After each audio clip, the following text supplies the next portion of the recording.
अकोटात गणेश विसर्जन मिरवणुकीमध्ये एकूण 42 मंडळ सहभागी झाले होते व मिरवणूक शांततेत सुरू असताना नंदीपेठ भागात अचानक विसर्जन मिरवणुकीवर दगडफेक करण्यात आल्याची घटना 18 सप्टेंबर रोजी घडली. यामध्ये पोलीस कर्मचाऱ्यांसह काही गणेश भक्त जखमी झाले.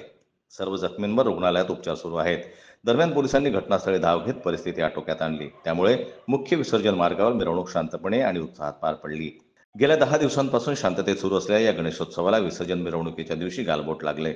नंदीपेठ भागातील गणेश मंडळाची विसर्जन मिरवणूक वाजत गाजत मुख्य मार्गाने सुरू असलेल्या मिरवणुकीत सहभागी होण्यासाठी जात होती. दरम्यान मिरवणूक मार्गस्थ होत असताना मिरवणुकीत विटा दगडफेक सुरू झाली. अचानक घडलेल्या या घटनेमुळे पोलीस व गणेश भक्त गोंधळून गेले होते. या दगडफेकीत गणेश भक्त व परिसरातील नागरिक जखमी झाले. या घटनेत जखमी झालेल्या 10 ते 12 गणेश भक्त व police head constable Umeshchandra Solanke यांच्यावर दवाखान्यात उपचार सुरू आहेत.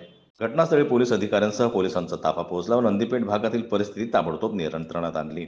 या भागातील 68 जणांना पोलिसांनी ताब्यात घेतल्याची माहिती आहे. त्यानंतर परिसरात मोठा बंदोबस्त तैनात करण्यात आला होता. आता परिस्थिती नियंत्रणात आहे. जिल्हा पोलीस अधीक्षक बच्चन सिंग, अतिरिक्त पोलीस अधीक्षक अभय डोंगरे, सहाय्यक पोलीस अधीक्षक अनमोल मित्तल हे परिस्थितीवर कडक लक्ष ठेवून आहेत. शहरातील गणेश भक्त मंडळे, नागरिकांनी पोलिसांना सहकार्य करत मुख्य मार्गाने मिरवणूक शांततेने सुरळीत पार पाडली. अकोट शहरातील नंदीपेठ येथे काही असामाजिक तत्वांनी तणाव निर्माण करून दगडफेक केली. त्यामध्ये काही लोक व तेथे कर्तव्यावर असलेले काही पोलीस अंमलदार जखमी झाले. पोलिसांनी तात्काळ त्या ठिकाणी पोहोचून परिस्थिती नियंत्रणात आणली व दगडफेक करणाऱ्या 68 जणांना ताब्यात घेतलं. या प्रकरणी गुन्हा दाखल करीत कायदेशीर कारवाई सुरू आहे. अकोट शहरात पोलीस बंदोबस्त लावण्यात आला असून शांतता आहे. नागरिकांनी कोणत्याही अफवांवर विश्वास ठेवू नये.